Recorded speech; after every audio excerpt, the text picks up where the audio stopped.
Good morning, Radhe Radhe, जय श्री राम। स्वागत है आपका अपने एनईजी कोचिंग क्लास के अंदर। तो हमारी क्लास चल रही है हिंदी साहित्य का इतिहास। हिंदी साहित्य के इतिहास में आज की हमारी क्लास है वो 4 नंबर की क्लास है। इसमें हम पढ़ेंगे आज डॉक्टर रमा शुक्ल रसाल और आचार्य रामचंद्र शुक्ल के बारे में चर्चा करेंगे। तो देखते हैं कि हम आचार्य रामचंद्र शुक्ल के बारे में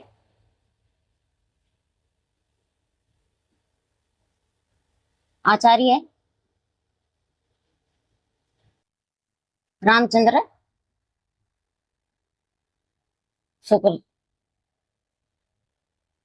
ये हमारा 4 नंबर का इतिहासकार है, सॉरी 5 नंबर का है। इससे पहले हमने 4 इतिहासकारों को कवर कर लिया है। तो आचार्य रामचंद्र शुक्ल सच्चे अर्थों से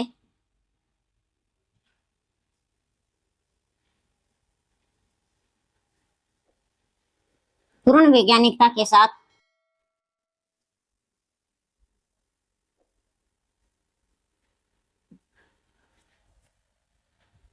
काल विभाजन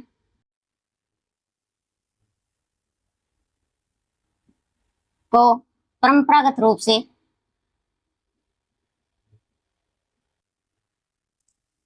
से लिखने वाले सर्वप्रथम इतिहासकार।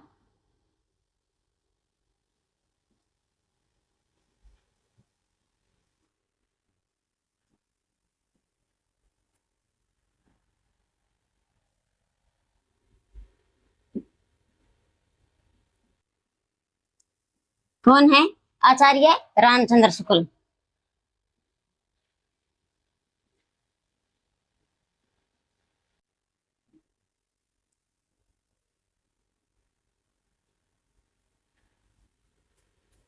रचना, इसकी रचना का क्या नाम है? हिंदी साहित्य का इतिहास।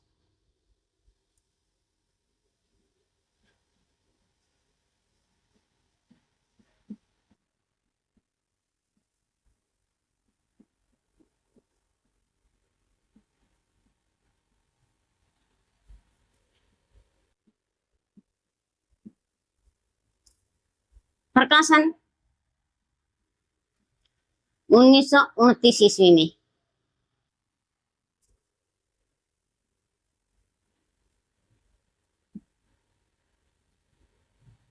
और इसका प्रकाशन हुआ कहां से?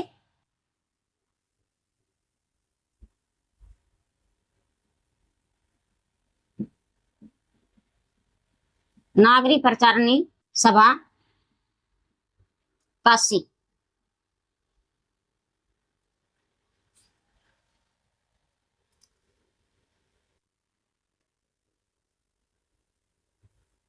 इस पुस्तक का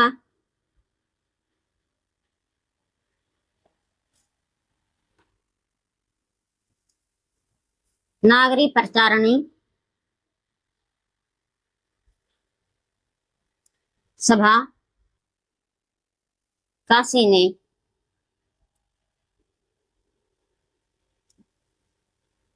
हिंदी शब्द सागर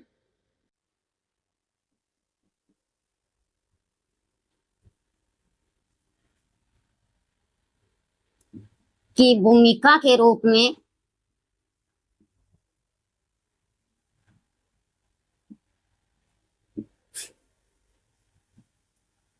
इसका प्रकाशन करवाया।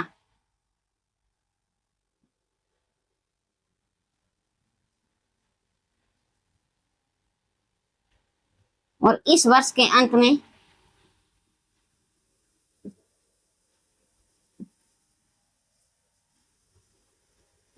इस पुस्तक का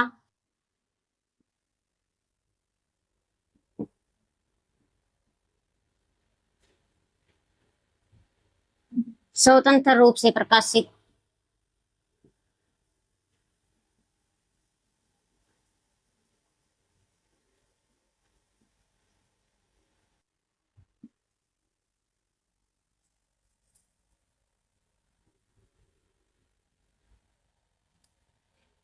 तो आचार्य रामचंद्र देखो, अगर सच्चे अर्थों में परंपरागत रूप से हिंदी साहित्य का इतिहास लिखने वाला विद्वान है तो वो कौन सा है?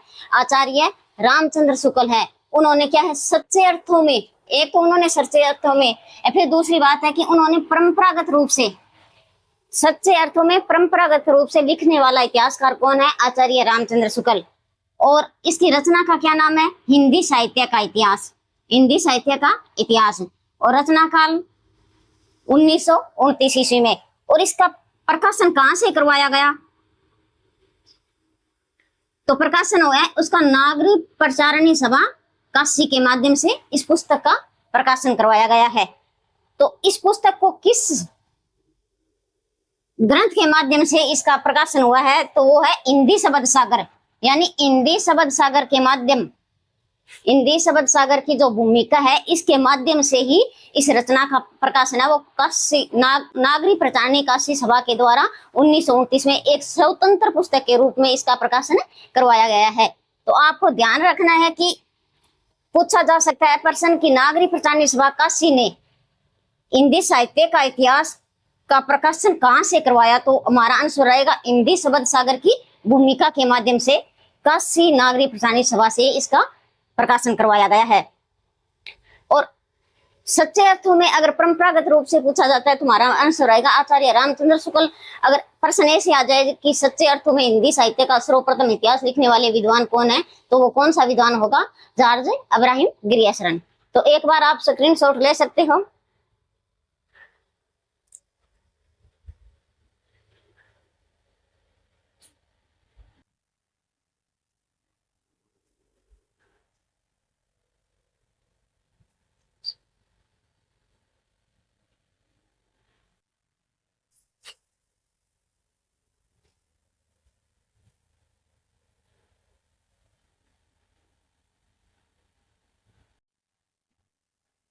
इस पुस्तक का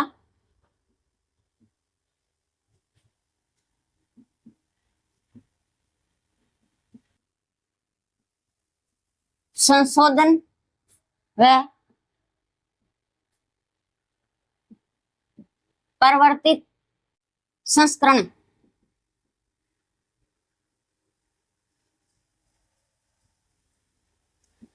1940 ईस्वी में करवाया गया।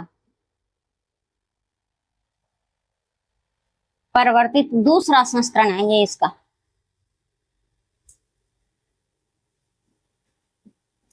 दूसरा संस्करण कब हुआ था? 1940 ईस्वी में।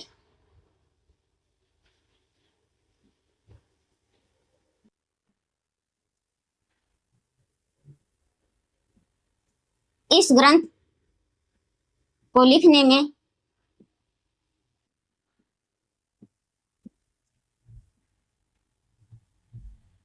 तीन महत्वपूर्ण कवियों का योगदान रहा है।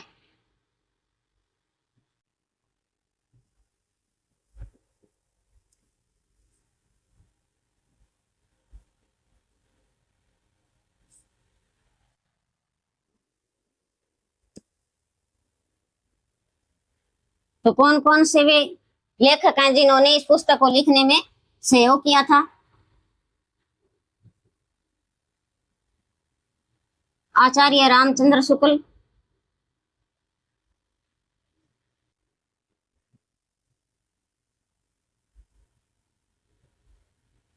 बाबू श्याम सुंदर दास,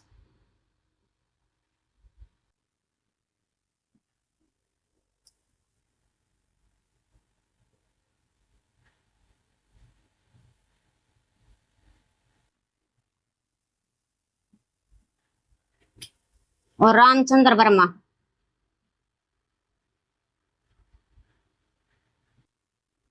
इन तीन विद्वानों ने क्या है मिलकर इस ग्रंथ को लिखा है। तो इसकी विशेषताएं देखते हैं।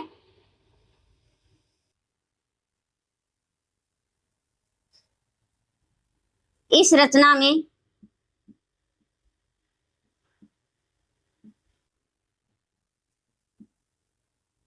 इन्होंने 1000 कवियों को शामिल किया है।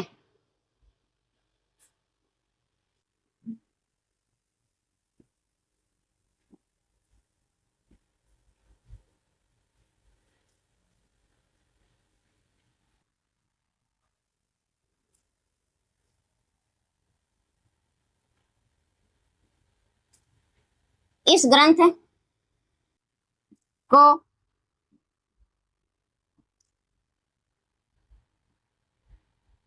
लिखने वाले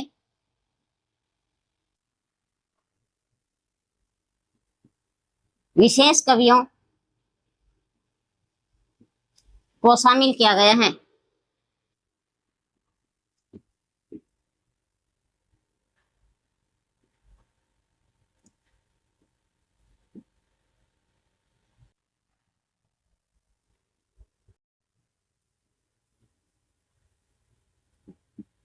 कवियों के विवेचन में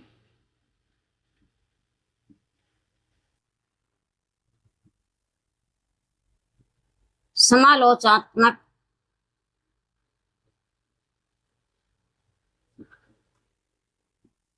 दृष्टिकोण को अपनाया है।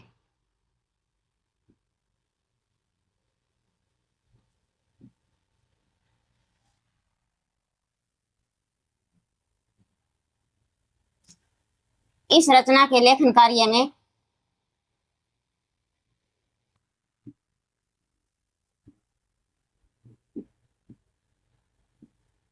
उसके मित्र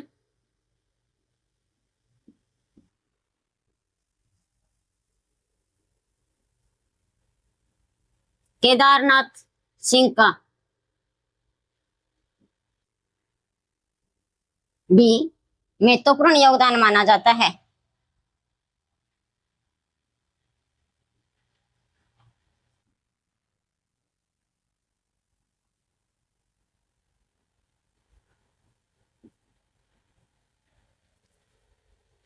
तो इस पुस्तक का दूसरा संस्करण पूछा जाता है, यानी इस पुस्तक का दूसरा संस्करण कब हुआ था, तो हमारा आंसर रहेगा 1940 ईस्वी में। इस ग्रंथ को लिखने में 3 महत्वपूर्ण विद्वानों का योगदान रहा है। वे 3 महत्वपूर्ण योगदान विद्वान कौन है? आचार्य रामचंद्र शुक्ल, बाबू श्याम सुंदरदास और रामचंद्र वर्मा। और इस रचना में उन्होंने कितने कवियों को शामिल किया है? 1000 कवियों को शामिल किया है। और इस ग्रंथ को लिखने के लिए उन्होंने क्या है, विशेष कवियों को शामिल किया है, यानी जो विशेष कवि है उनको ही इस रचना में स्थान दिया है। और कवियों के विवेचन में समालोचनात्मक दृष्टिकोण को अपनाया है। समालोचनात्मक का अर्थ होता है कि उन्होंने कवियों के गुण और दोष को परख कर बाद में ही क्या है, इस रचना में उन कवियों को शामिल किया गया है। फिर इस रचना में लेखन का कार्य उसके एक मित्र हैं केदारनाथ सिंह। मित्र का क्या नाम है? केदारनाथ सिंह का भी क्या है, महत्वपूर्ण योगदान माना जाता है। तो एक बार आप स्क्रीनशॉट ले सकते हो।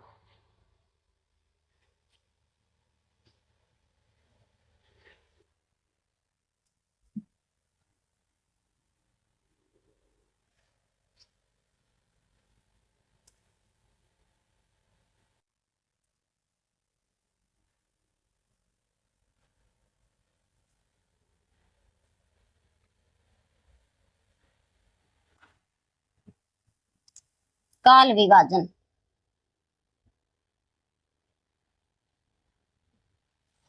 इन्होंने संपूर्ण हिंदी साहित्य के इतिहास को 4 कालखंडों में बांटा है।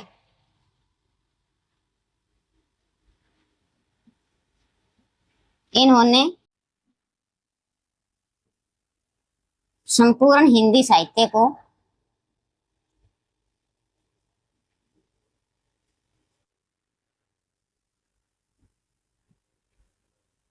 4 कालखंडों में बांटा है।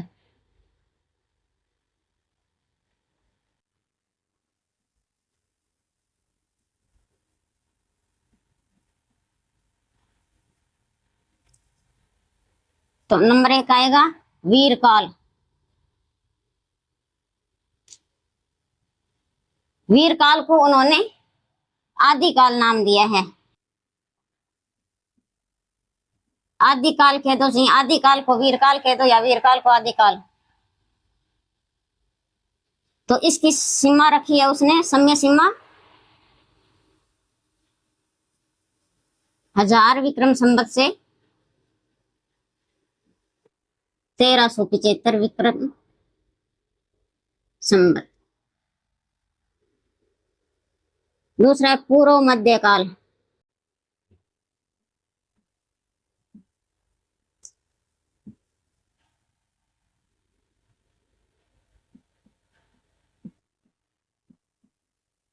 भक्ति काल, इसकी समय सीमा रखी है 1375 विक्रम संवत से 1700 विक्रम संवत।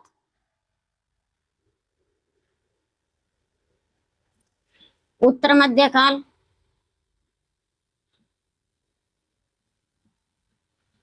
ऋतु काल,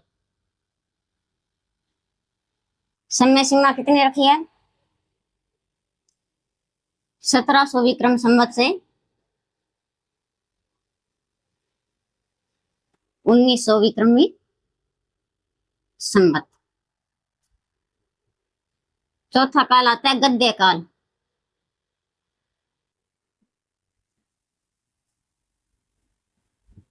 आधुनिक काल,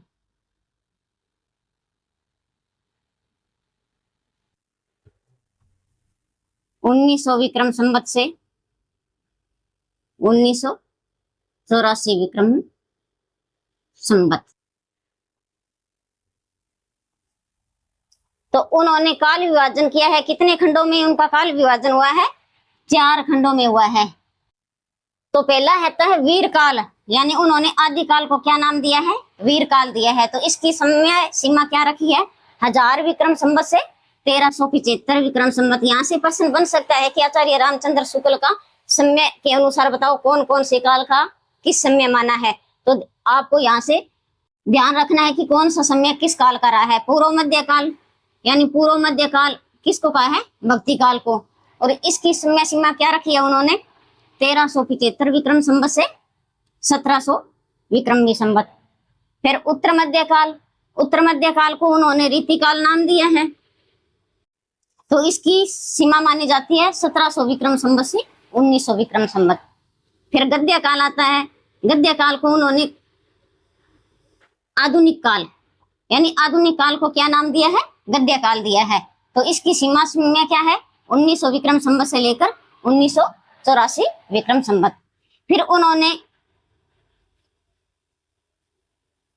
हिंदी साहित्य का जो प्रथम काल, यानी ये काल हिंदी साहित्य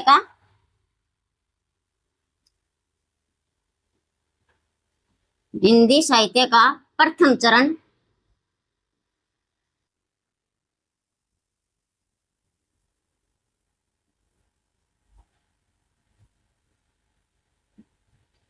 चरण वीर काल को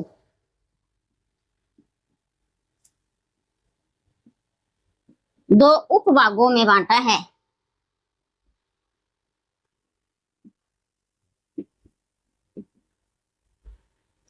तो उन्होंने हिंदी साहित्य का जो हमारा प्रथम चरण है वीर काल, उसको कितने भागों में डिवाइड किया है 2 उपभागों में डिवाइड किया है। ध्यान रखना मोस्ट इंपोर्टेंट प्रश्न है, कई बार परीक्षा में यह प्रश्न पूछा जाता है, यानी पूछा गया है कि वीर काल को उन्होंने कितने भागों में बांटा है। तो हमारा आंसर रहेगा 2 उपभागों में। तो 2 उपभाग कौन कौन से हैं। पहला भाग आएगा अपभ्रंश काल,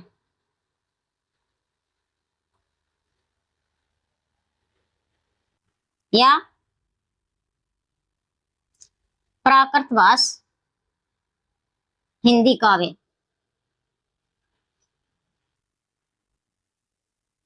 तो इसकी समय सीमा क्या रखी है उन्होंने, या ये समय सीमा आपको ध्यान रखनी है कितनी मानी है उन्होंने इसकी विक्रम संवत से, यानी 1000 विक्रमी संवत से 1200 विक्रम संवत। अब वर्ष काल का समय क्या रहा है 1000 विक्रम संवत से 1200 विक्रम संवत। दूसरा आएगा वीर काल, वीर काल का समय कितना है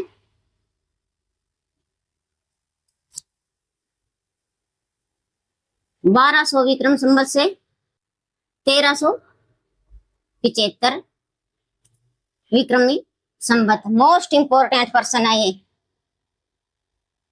यहां से प्रश्न बन सकता है और परीक्षा में पूछा भी गया है। सेकंड ग्रेड में ये प्रश्न पूछा गया कि वीर काल का समय आचार्य रामचंद्र शुक्ल ने कितना रखा है। तो 1200 विक्रम संवत से 1375 विक्रम संवत। एक बार आप स्क्रीनशॉट ले सकते हो।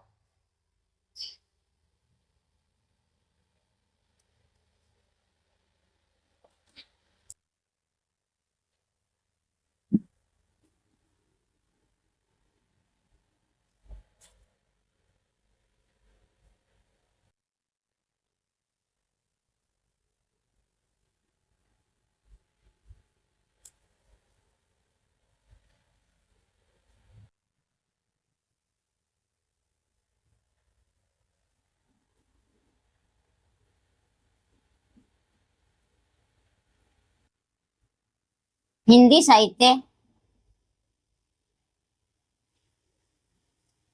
के प्रथम चरण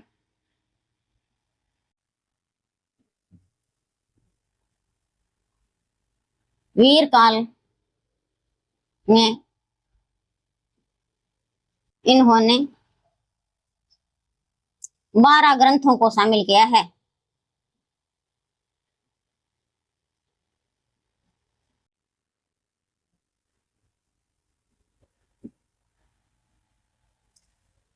तो 12 ग्रंथ कौन कौन से हैं?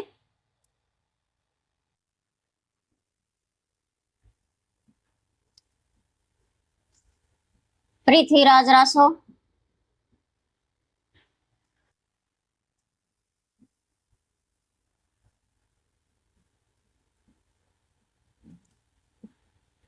विसल देव रासो,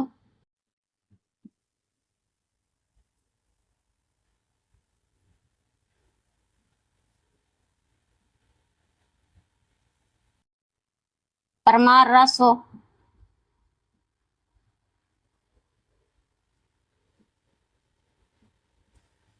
हमीर रासो,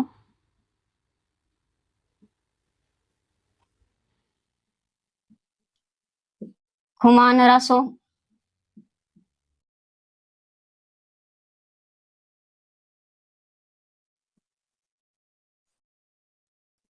विजयपाल रासो,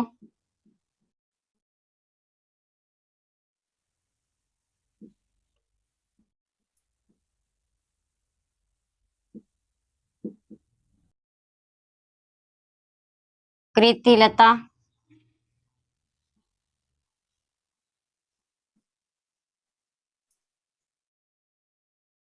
कृति पताका,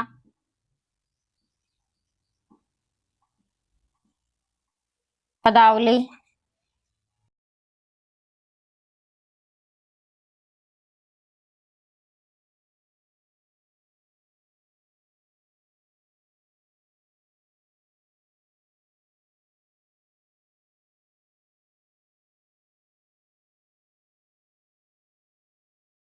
जय चंद्र प्रकाश,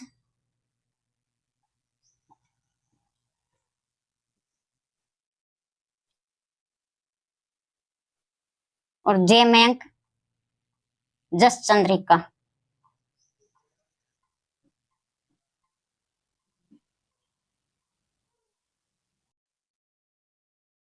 तो उन्होंने हिंदी साहित्य के प्रथम चरण वीरकाल में कितने ग्रंथों को शामिल किया है? 12 ग्रंथों को शामिल किया है। तो कौन कौन से हैं ये 12 ग्रंथ? पृथ्वीराज रासो, विशलदेव रासो, परमार रासो, हमीर रासो, खुमान रासो, विजयपाल रासो, कृति लता, कृति पताका, पदावली, सॉरी पदावली 2 बार लिखे, खुसरो की पहेलियां आएगी यहाँ,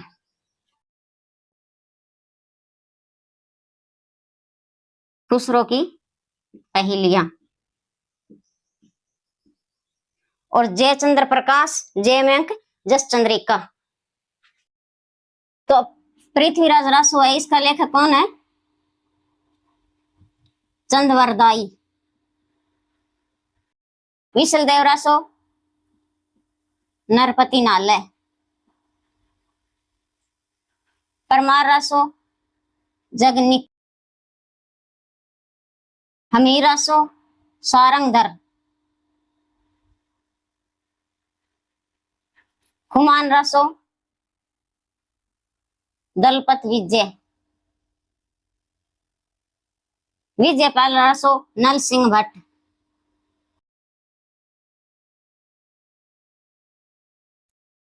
और कृति लता, कृति पताका और पदावली इन तीनों के विद्यापति हैं।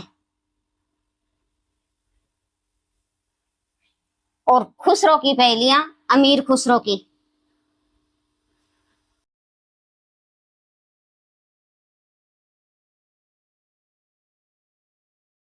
जयचंद प्रकाश भट्ट केदार। और जय मयंक जस चंद्रिका मधुकर।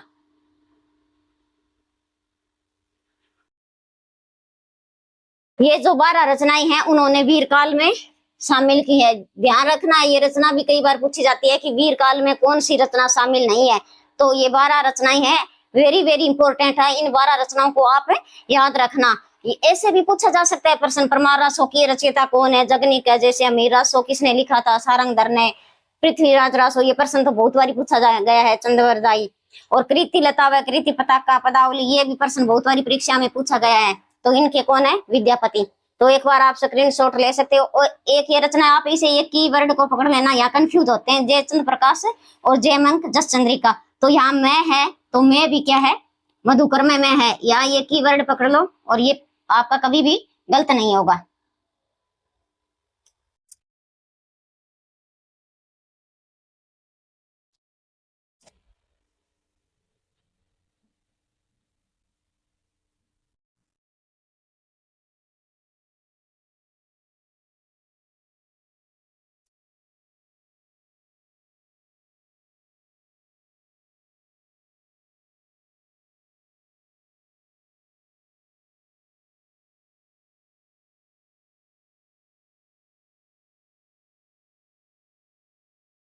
पूर्व मध्यकाल,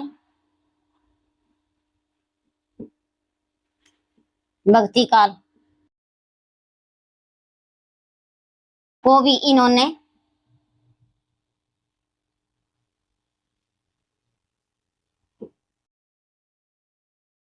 चार निम्नलिखित भागों में बांटा है।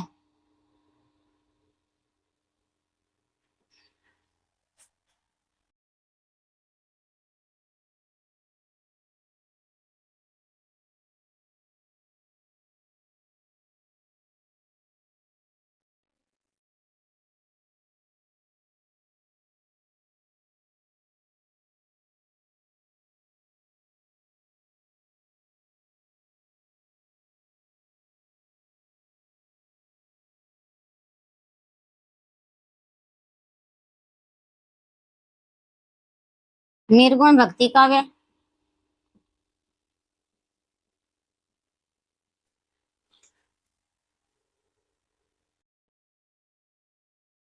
छह गुण भक्ति काव्य।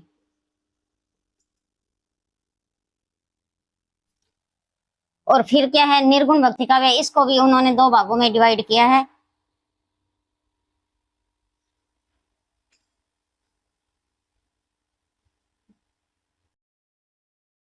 ज्ञानाश्रय मार्ग,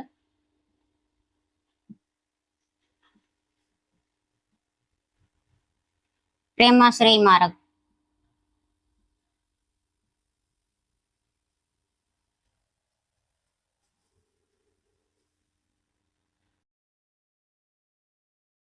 और इसको कृष्ण भक्ति काव्य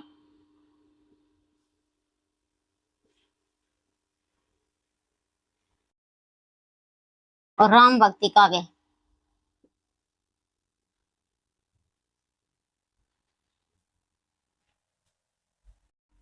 ज्ञानाश्री मार्ग, इसके प्रतिनिधि कवि कबीर हैं। और इसके प्रतिनिधि कवि कौन है? जायसी।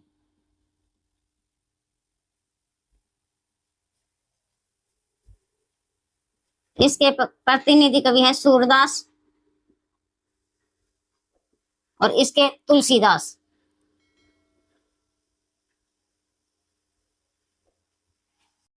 तो आचार्य रामचंद्र शुक्ल ने पूर्व मध्य काल यानी भक्ति काल को है, इसको कितने भागों में डिवाइड किया है?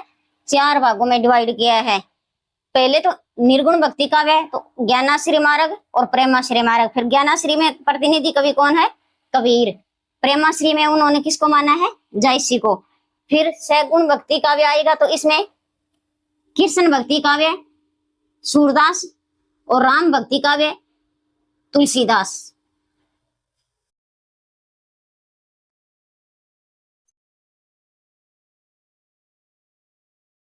गद्य काल,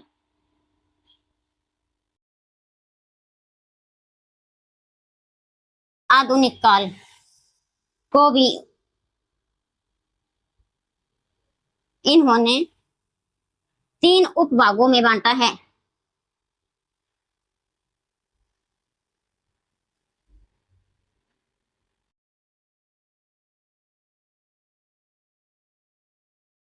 तो एक बार आप क्या है स्क्रीनशॉट ले सकते हो।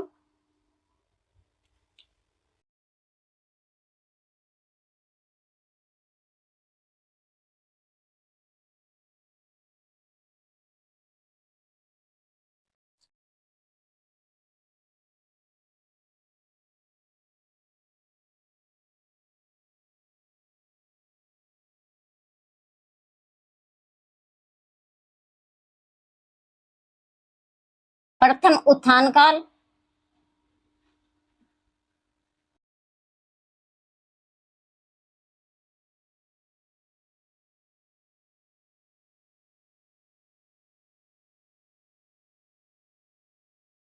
द्वितीय उत्थान काल,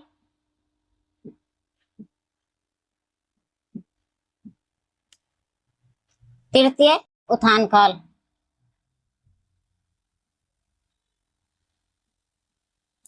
तो प्रथम उत्थान काल कौन सा काल है?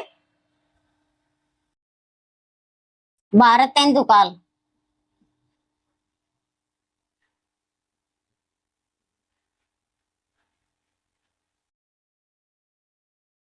द्विवेदी काल और छायावादी काल। तो उन्होंने क्या है गद्य काल यानी आधुनिक काल को भी उन्होंने कितने भागों में डिवाइड किया है? 3 भागों में डिवाइड किया है। प्रथम उत्थान काल है उसको उन्होंने क्या माना है? भारतेंदु का काल माना है। और द्वितीय उत्थान काल है ये द्विवेदी काल का समय माना गया है। और तृतीय उत्थान काल है इसका समय छायावादी के काल को माना गया। मोस्ट इंपोर्टेंट पर्सन ये सेकंड ग्रेड में पर्सन आ गया है कि काल विभाजन को बांटने में किस विद्वान का योगदान रहा है? तो हमारा आंसर रहेगा आचार्य रामचंद्र शुक्ल, क्योंकि उन्होंने पहले देखो आदिकाल था, आदिकाल को उन्होंने 4 उपभागों में बांटा था। फिर आ गया उत्तर मध्य काल, भक्ति काल, भक्ति काल को उन्होंने 4 उपखंडों में बांटा था। फिर आता है गद्य काल यानी आधुनिक काल, आधुनिक काल को उन्होंने क्या है 3 उपभागों में बांटा है। तो इस प्रकार नोट लगाकर लिखो। आचार्य रामचंद्र शुक्ल ने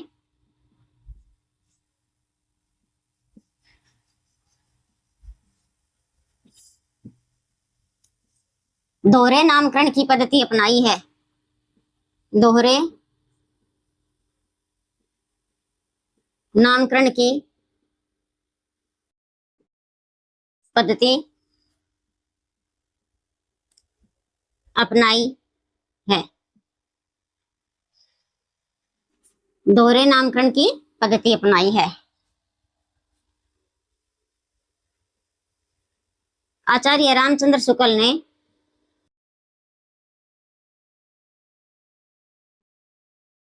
हिंदी साहित्य का इतिहास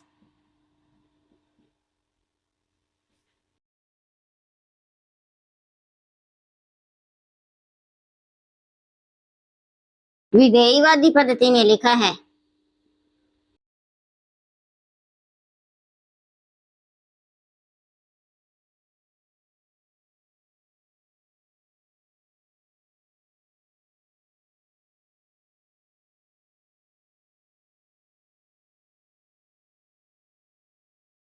एक नोट लगाओ और लिखो कि आचार्य रामचंद्र शुक्ल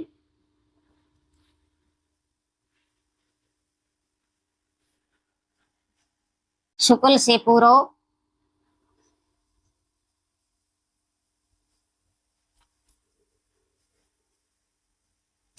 हिंदी साहित्य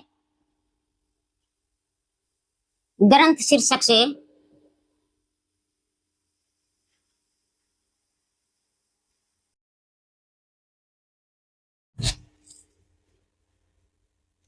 हिंदी साहित्य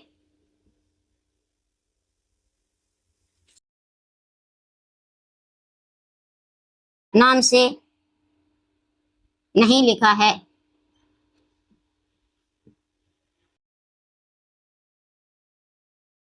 तो आचार्य रामचंद्र शुक्ल ने दोहरे नामकरण की पद्धति अपनाई है। और आचार्य रामचंद्र शुक्ल ने हिंदी साहित्य का जो इतिहास लिखा है उसमें उन्होंने किस पद्धति का प्रयोग किया है? तो विधेयवादी पद्धति में उन्होंने हिंदी साहित्य का इतिहास लिखा है।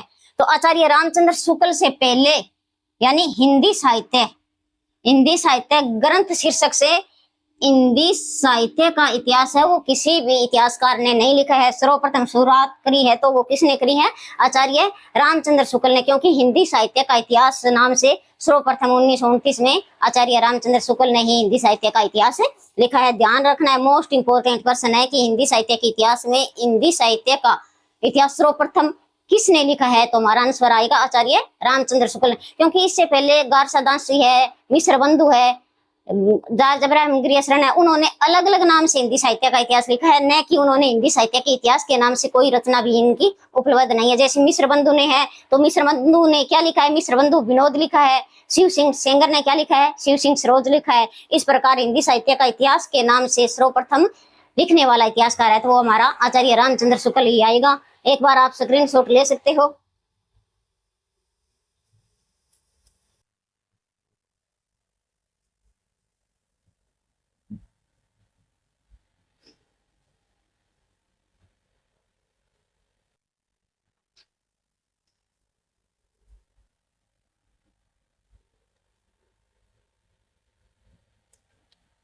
प्रमुख रचनाएं हैं इसकी।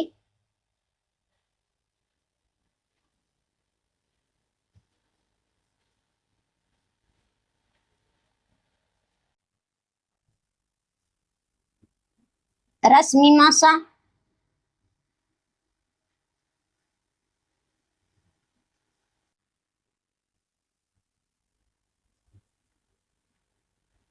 सूरदास, गोस्वामी तुलसीदास,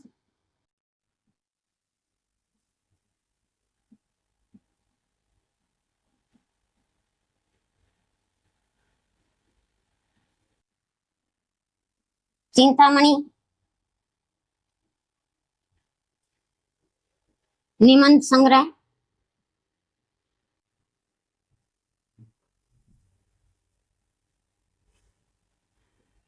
चार खंडों में।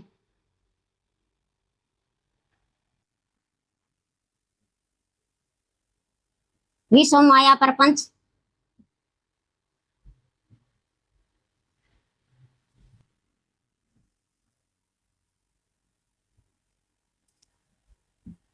और मधुकर स्रोत। तो ये रस मीमांसा है, ये सैद्धांतिक समीक्षा पर आधारित है। किस पर? सैद्धांतिक समीक्षा पर।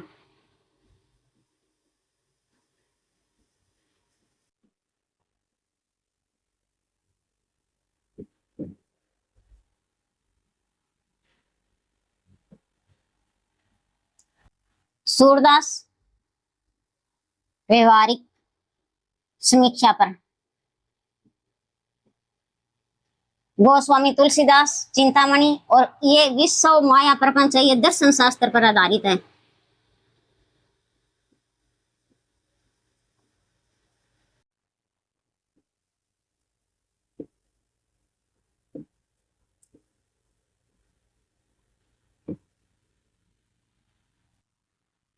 और संपादन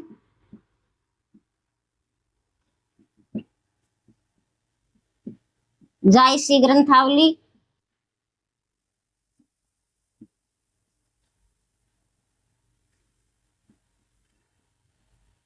नागरिक प्रचारणी सभा।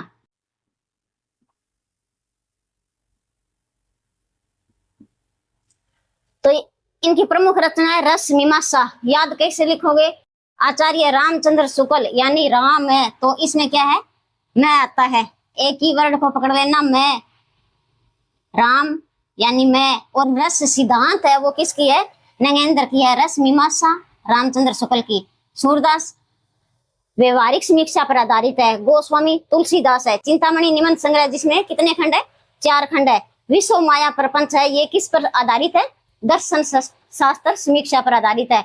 मधुकर स्रोत है। 2 संपादक कार्य किया है, एक तो उन्होंने किया जायसी ग्रंथावली और दूसरा है नागरिक प्रचारणी सभा। तो हमारा आचार्य रामचंद्र शुक्ल वो कंप्लीट हो गया है। आप एक बार स्क्रीनशॉट ले सकते हो।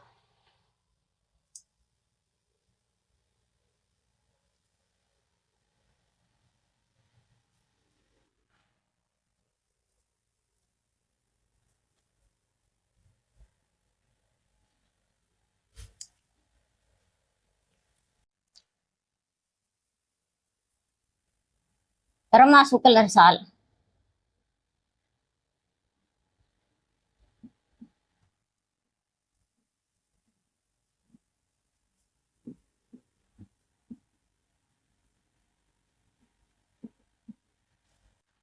उन्नीस सौ 31 ईस्वी में।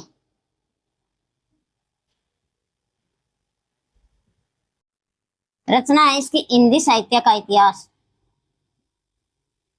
हिंदी साहित्य का इतिहास।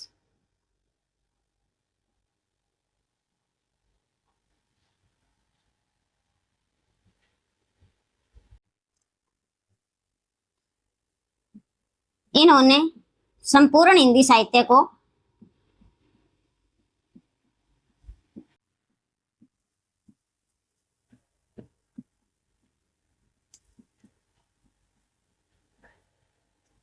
तीन कालखंडों में बांटा है।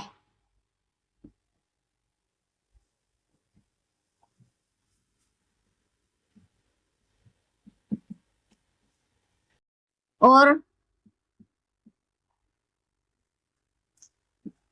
दो उपभाग व दो दो नए नाम दिए हैं।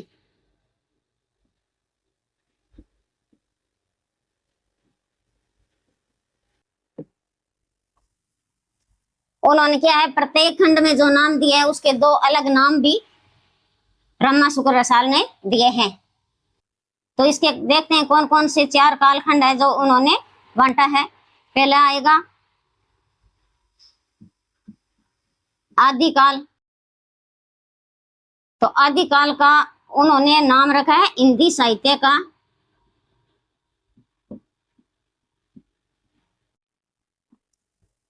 बाल्यावस्था।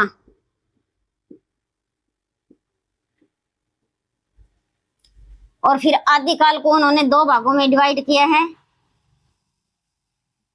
पूर्वार्ध आदिकाल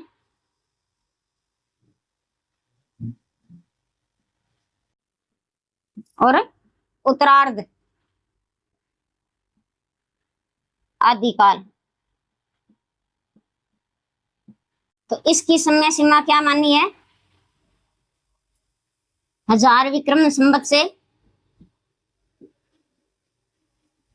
1200 विक्रमी संवत। और इसकी सीमा 1200 विक्रमी संवत से 1400 विक्रमी संवत। फिर दूसरा आता है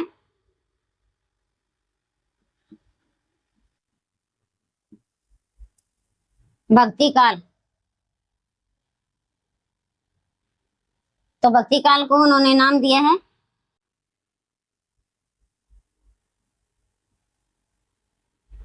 हिंदी साहित्य का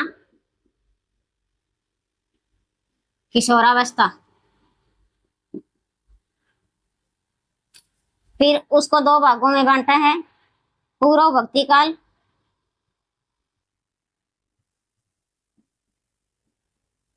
और उत्तर भक्ति काल।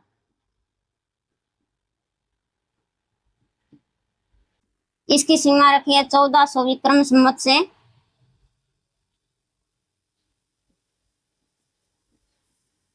1600 विक्रम संवत। और 1600 विक्रमी संवत से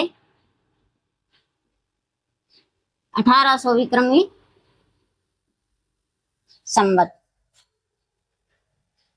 तो रमा शुक्ल रसाल है, उनकी रचना का क्या नाम है, हिंदी साहित्य का इतिहास।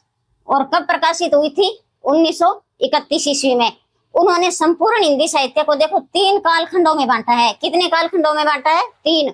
और प्रत्येक के 3 उपभाग हैं, यानी प्रत्येक के 3 उपभाग हैं। फिर उन्होंने 2 नए नए नाम और दे दिए। तो नए नाम कौन से, यानी ये आदिकाल है, आदिकाल को पूर्वार्ध भक्ति काल कह दिया और उत्तरार्ध आदिकाल कहा दिया। तो इसकी सीमा मानी है 1000 विक्रम संवत से 1200 विक्रमी संवत तक।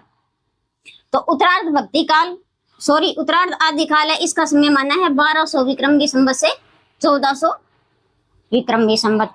फिर आता है भक्ति काल। भक्ति काल को उन्होंने हिंदी साहित्य का किशोरावस्था काल का है। तो पूर्व भक्ति काल की सीमा रखी है उन्होंने 1400 विक्रम संवत से 1600 विक्रम संवत। फिर उत्तर भक्ति काल है, उसकी सीमा क्या रखी है 1600 विक्रम संवत से 1800 विक्रम संवत। तो एक बार आप स्क्रीनशॉट ले सकते हो।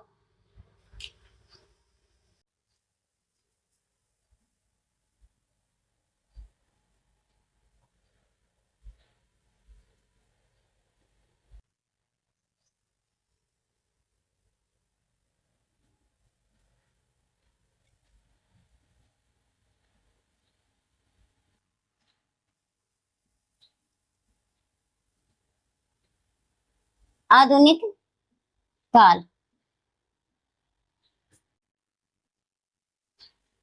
हिंदी साहित्य का युवावस्था।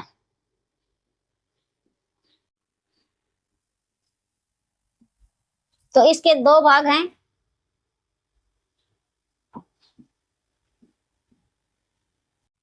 परिवर्तन काल और वर्तमान काल।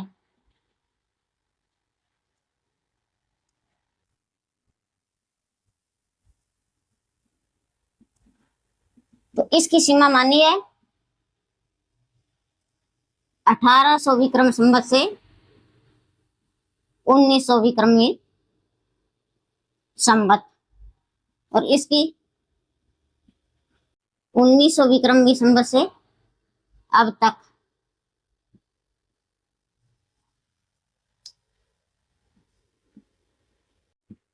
रमा शुक्ल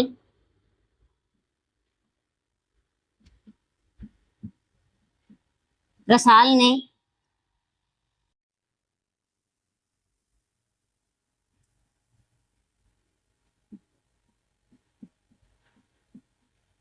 आदिकाल को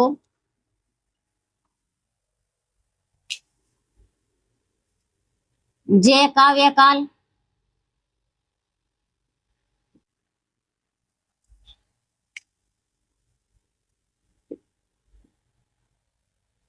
और रीतिकाल को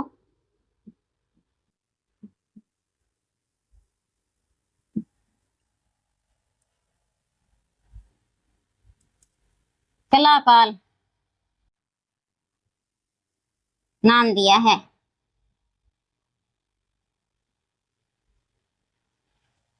रमा शुक्ल रसाल है, उन्होंने आदिकाल को क्या नाम दिया है, आदिकाल को उन्होंने जय काव्य काल नाम कहकर पुकारा है। और रीतिकाल को क्या नाम दिया है, रीतिकाल को कला काल नाम दिया है। मोस्ट इंपॉर्टेंट, यानी जय काव्य काल नाम है आदिकाल को किसने दिया था, तो हमारा आंसर रहेगा रमा शुक्ल रसाल ने। इसकी दो रचनाएं हैं।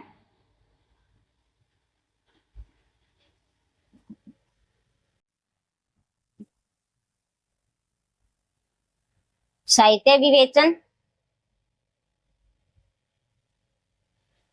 साहित्य प्रकाश है, और दूसरी है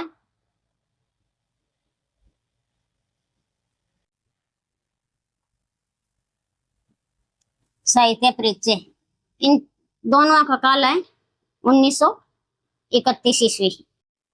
ये भी ध्यान रखना है, इनकी दो रचना है, एक तो है साहित्य प्रकाश और दूसरी है साहित्य परिचय। इसका प्रकाशन काल कब है, 1931 ईस्वी में।